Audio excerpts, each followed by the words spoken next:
How did you manage to access all this information? Electrical impulses. Every cell knows and talks to every other cell. They exchange 1,000 bits of information between them per second. Cells group together, forming a giant web of communication, which in turn forms matter. Cells get together, take on one form, deform, reform.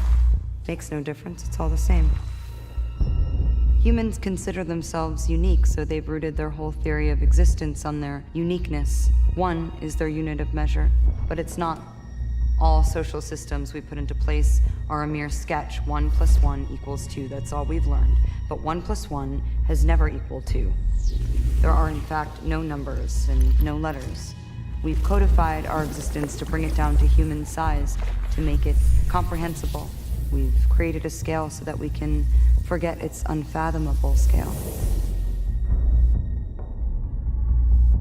But if humans are not the unit of measure, and the world isn't governed by mathematical laws, what governs all that?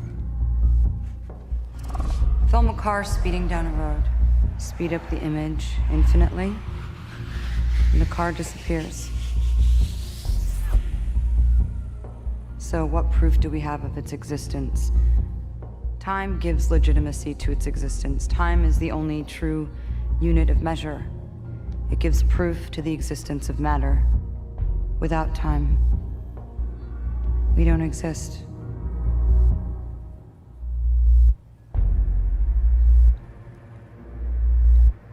Time is unity.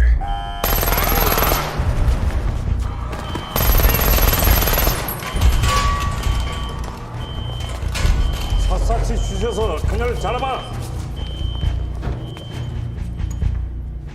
We won't be able to hold her for much longer.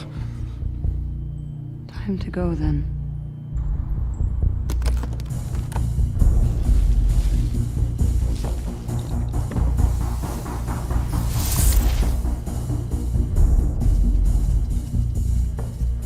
Are you sure you need such huge doses?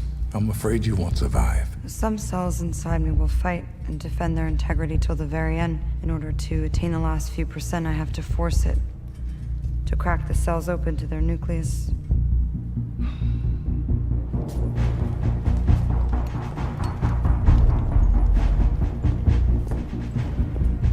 All of this knowledge, Lucy,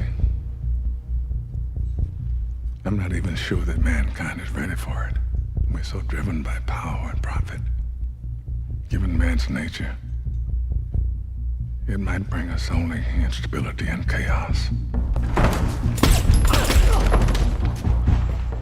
Ignorance brings chaos, not knowledge. I'll build a computer and download all my knowledge in it. I'll find a way for you to have access to it.